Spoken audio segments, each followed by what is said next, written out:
Balikin niyo ako. Pero ngayon talaga, wala talagang nakakaalam kasi naka-hide lahat.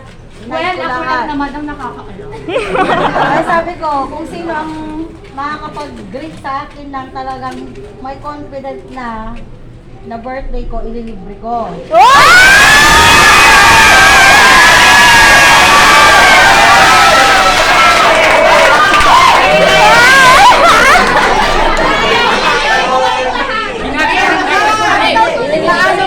Kaming lahat nag-great. Si ano kanina, si Wendell, may pag-aalangan. Sabi ko, ay hindi sa sure, sabi ko. Kaya sabi, pero wala nang nag-greet kanina na sumunod.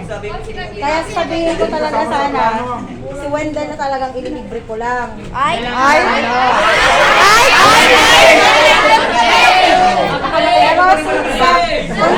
confident kayo lahat. May handa ka ba mamaya hapon? Sakto talagang ito ang birthday ko.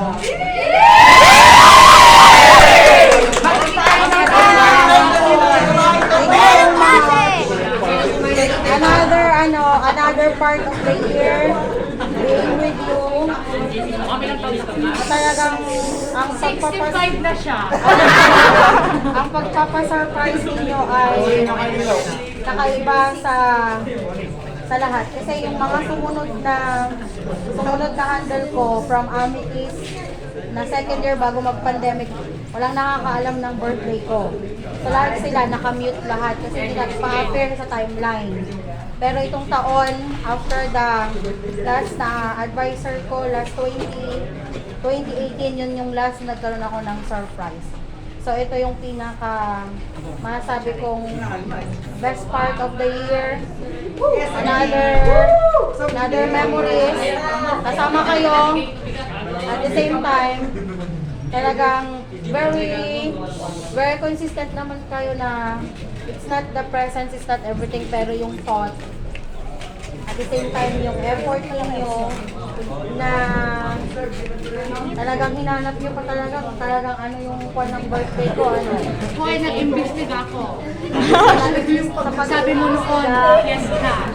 Oh, 16. So, I'm 38 for sa araw na to. 80 daw siya. 38 po ako. To come 2 years, 1 year, 39.